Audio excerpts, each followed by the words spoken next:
Gold यानी कि सोना 10 ग्राम का 46,000 रुपये है, तो 2 ग्राम 170 मिलीग्राम का कितना होगा। जी हाँ फ्रेंड्स, अक्सर त्योहारों पर शादी ब्याह में अक्सर हमें सोने की जरूरत पड़ती रहती है और वहाँ पे हमें खरीदारी करना पड़ता है, तो वहाँ पे हमें उसका दाम भी कैलकुलेट करना पड़ता है। तो आइए देखते हैं फ्रेंड्स इसको हम लोग कैसे सॉल्व करते हैं। देखिए, सबसे पहले तो मैं आपको कैलकुलेटर ट्रिक बताऊंगा कि कैलकुलेटर में फटाफट एंट्री करके आप कैसे इसको प्राप्त कर सकते हैं।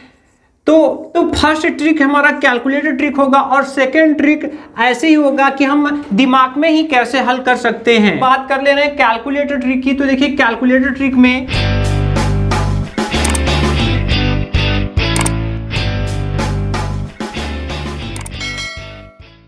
यहां पर जो भाव हमें बताया गया है, ये भाव हमें बताया गया है किसका, ये भाव बताया गया है 10 ग्राम का। कितने का बताया गया है? 10 ग्राम का। और यहाँ पे हमें 2 ग्राम है और 170 मिलीग्राम है, इसका पूछा जा रहा है।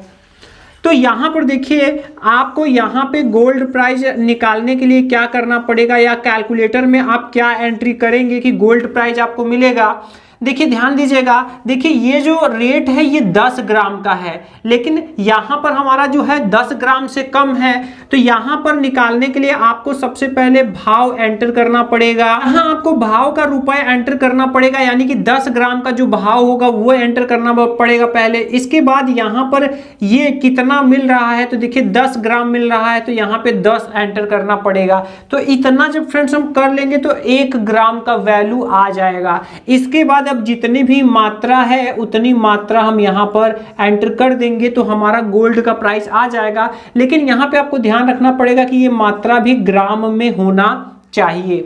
तो अब देखिए हम लोग कैलकुलेटर एंट्री कर रहे हैं फ्रेंड्स। तो देखिए सबसे पहले गोल्ड प्राइस हम लोगों को निकालना है, तो सबसे पहले हम एंटर करेंगे 46,000 रुपए, जो कि भाव हमें बताया जा रहा है। अब हम इसमें जैसे ही 10 से डिवाइड करेंगे, यानी कि डिवाइड का चिन्ह एंटर करके 10 लगाएंगे, तो अब जो रेट आ रहा है फ्रेंड्स 4600 रुपये, वो कितने का आ रहा है? 1 ग्राम का। और यहाँ पे हमारा टोटल कितना ग्राम है, तो देखिए यहाँ 2 ग्राम है और 170 मिलीग्राम है। तो ग्राम को हमेशा दशमलव के आगे लिखा जाता है और मिलीग्राम को दशमलव के पीछे। तो अगर हम दशमलव लगा के लिखते हैं तो ये टोटल ग्राम में ही होता है। तो इस तरह से अगर 2 ग्राम 170 मिलीग्राम को टोटली ग्राम में ही लिखना है तो ये दशमलव आगे पीछे हम कर देंगे तो टोटल पूरा ग्राम में बन चुका है। अब फ्रेंड्स देखिए यहाँ पर आपको दिखाई दे रहा है आंसर कितना आ रहा है, ये आ रहा है 9,982 रुपए। देखिए फ्रेंड्स इतना ये जो है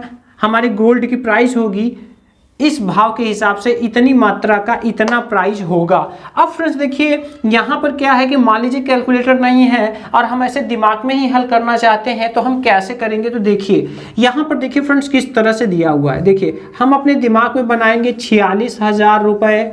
अब 46,000 रुपये कितने का है? ये 10 ग्राम का है। ये कितने का है? 10 ग्राम का। तो 46,000 रुपये 10 ग्राम का है, तो अब हम अपने दिमाग में ही सोचेंगे कि अगर 46,000 रुपये 10 ग्राम का है, अगर हम यहाँ से एक जीरो हटा दें, देखिए ये देखिए दोनों से 1 जीरो हटा दिया, तो देखिए अब आपको कितना दिखाई दे रहा है? ये दिखाई दे रहा है 4600 रुपये और यहाँ पर ये हो जाएंगे 1 ग्राम। कितने हो जाएगा फ्रेंड्स? 1 ग्राम। अब देखिए चूंकि यहाँ मिलीग्राम है तो हमें इसको मिलीग्राम का भी हिसाब हमको करना पड़ेगा। तो यहाँ पर देखिए 1 ग्राम में होते हैं 1000 मिलीग्राम। 1 ग्राम में कितने होते हैं? 1000 मिलीग्राम होते हैं। तो इसको हम लोग ऐसे mg करके लिखते हैं मिलीग्राम।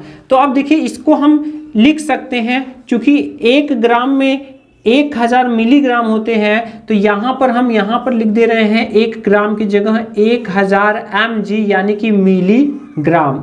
अब देखिए फ्रेंड्स क्या करेंगे, फिर से हम 0 0 हटाते जाएंगे और हमारा आता जाएगा। तो देखिए अगर हम यहाँ से 0 हटा दें तो देखिए ये 460 रुपये हो जाएंगे, और अगर हम यहाँ से 0 हटा देंगे तो ये हो जाएगा 100 मिलीग्राम। फिर से हम लोग वही तरीका अपनाएंगे, यहाँ से भी 0 हटाएंगे और यहाँ से भी 0 हटाएंगे, तो ये हो जाएंगे 46 रुपये और यहाँ पे हो जाएंगे 10 मिलीग्राम।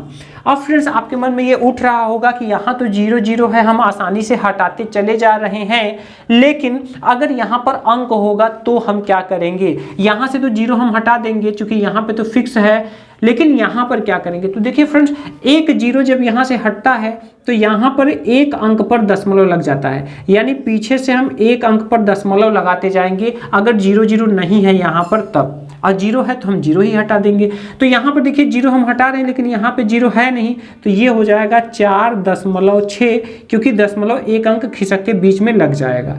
और यहाँ दशमलव के बाद एक ही अंक रहता है तो यहाँ 0 बढ़ा लेते हैं। इस तरह से इसका हिसाब हमारा बन चुका है। अब देखिए फ्रेंड्स, ये हमारा टोटल हिसाब 1 मिलीग्राम तक का भी बन चुका है। अब कोई भी हिसाब अगर हमसे पूछा जाएगा तो हम आसानी से बता सकते हैं। तो देखिए अब पूछा कितना जा रहा है? 2 ग्राम। देखिए कितना है? 2 ग्राम। तो 2 ग्राम है, तो चलिए हम यहाँ 0.00 भी करके लिख दे रहे हैं, क्योंकि मिलीग्राम को दशमलव के बाद 3 अंक वाले में लिखा जाता है। तो इतना कितने का होगा? तो देखिए अब देखिए 1 ग्राम कितने का है? 4600 रुपये का। तो अगर इसी का अगर हम 2 गुना कर दें तो 46 दूना कितना हो जाएगा? 46 दूना हो जाएगा ये 9200 रुपये। ठीक है फ्रेंड्स, अब देखिए 2 ग्राम का अब 170 मिलीग्राम है। कितना है? 170 मिलीग्राम है। तो देखिए 100 मिलीग्राम कितने का है? 100 मिलीग्राम। तो जब इसको ग्राम बनाएंगे तो यहाँ दशमलव लग जाएगा, तो ये ग्राम हम लिख सकते हैं। 100 मिलीग्राम है, लेकिन जब हम यहाँ दशमलव लगा देंगे तो ये ग्राम बन जाएगा। और ये कितने का मिलेगा? तो देखिए कितने का मिलेगा? 460 रुपये का। ठीक है, अब यहाँ पर देखिए फ्रेंड्स, यहाँ पर हमको चाहिए कितने का? 170 है तो 70 और है, तो 70 देखिए 10 मिलीग्राम कितने का मिल रहा है? 10 मिलीग्राम मिल रहा है 46 रुपये का। तो 70 मिलीग्राम कितने का मिलेगा? मतलब कि अगर हम इसको ग्राम में लिखें तो हम यहाँ पे 0 लगाएंगे, यहाँ दशमलव लगाएंगे, तब जाकर ये ग्राम में कन्वर्ट होगा। तो इस तरह से तो ये कितने का हो जाएगा? तो देखिए इसका 7 गुना हम लोग कर रहे हैं, तो 10 × 70 मिलीग्राम हुआ। तो यहाँ पे इसका भी 7 गुना करेंगे, तो चलिए 7 से इसमें हम गुणा कर ले रहे हैं। तो 7 छंग 42, हासिल लगा 4, 7 चौक 28 और 4 32, 322 रुपये का। अब फ्रेंड्स देखिए हम इसको जोड़ देंगे तो यहाँ पे ये हो जाएगा 2.170 ग्राम, जो कि देखिए यहाँ पर हम लोगों ने एंटर किया था ये, तो देखिए यही आ गया। अब इसका अगर हम इसको ऐड करेंगे तो देखिए 002 में जोड़ेंगे तो 2 आएगा। यहाँ पे 6 और 2 कितना हो जाएगा? 8 रुपये हो जाएंगे। 4 2 6 3 9 हो जाएंगे, और यहाँ पर भी 9 हो जाएंगे। तो देखा फ्रेंड्स, 9982 यहाँ पर भी आ रहा था। और ऐसे भी हम दिमाग में हल कर सकते हैं, मात्रा के हिसाब से हम अपना मूल्य निकाल सकते हैं। तो उम्मीद है फ्रेंड्स समझ में आया होगा। अगर आपको इसमें कन्फ्यूजन हो तो मैंने इस पर बहुत सारी वीडियोज़ बनाई हैं, आप और भी वीडियोस को देख लेंगे तो आपको ये क्लियर हो जाएगा। जी हाँ फ्रेंड्स, उम्मीदों का प्रभात पर मिलती रहती है हिसाब किताब से जुड़ी हुई ऐसे ही यूजफुल और प्रॉब्लम सॉल्विंग वीडियोस जो आपके लाइफ में काम आती हैं। फ्रेंड्स ऐसे ही वीडियोस देखने के लिए अगर आपने उम्मीदों का प्रभात चैनल को सब्सक्राइब नहीं किया है तो सब्सक्राइब करके बेल आइकन जरूर दबा लें, जिससे इस तरह की नोटिफिकेशन आप तक पहुंचते रहे और आप रहें हिसाब किताब में सबसे आगे।